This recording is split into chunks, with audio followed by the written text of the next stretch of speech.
Tonight, 6 illegal immigrants who could be deported are suing President Trump over his decision to end the Obama-era DACA program. The 6, along with hundreds of thousands of others, could lose their protected status unless Congress votes to keep younger illegal immigrants in the U.S. NBC4's White House correspondent Mark Meredith joins us live now at our Washington bureau with a closer look at this. Mark? There has been a lot of mixed messages over the last week of exactly where the administration is going to go when it comes to DACA. We had a chance to speak with the Trump administration one-on-one today. They say they are working to find a deal, but they're not there yet. In San Francisco, Democratic leader Nancy Pelosi couldn't control the crowd. Just stop it now. Just stop it now. For nearly an hour, immigration activists outshouted the Congresswoman.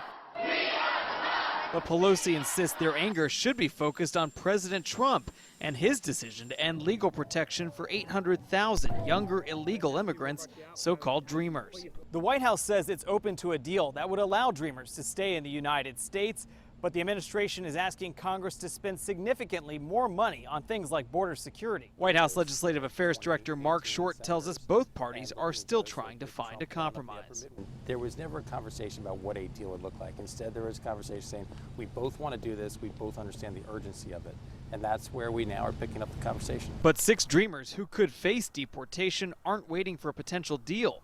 They're now suing the president. In new court documents, they argue President Trump was motivated by, quote, unconstitutional bias against Mexicans. But the White House insists its decision is about the rule of law. We believe it's something that needs to be legislated, and we believe that Obama acted unlawfully. Congress has 6 months to make a final decision before the first of the dreamers could be deported. Well, we are waiting to see, though, is exactly when Republicans would act on this, because they're going to be talking about tax reform, not this week, but next week. The House of Representatives is gone all week. They're back in the district, and I'm sure they're hearing a lot from people that are interested to see what they're going to decide to do next on DACA. Ellie? And Mark, we've been hearing that there's a deal in the works. Do you know what the holdup is? Well, it really seems to be, depending on who you talk to, that you go from the Democratic members that were saying we can embrace some sort of deal, but then you go back and speak to the actual members. So the leadership at both the White House and with the Congress, they were willing to get on board, but whether or not individual members were there, still yet to be seen. I would imagine that we'd learn a lot more here within the next 3 weeks or so. All right, Mark Meredith live for us in D.C. tonight. Thank you.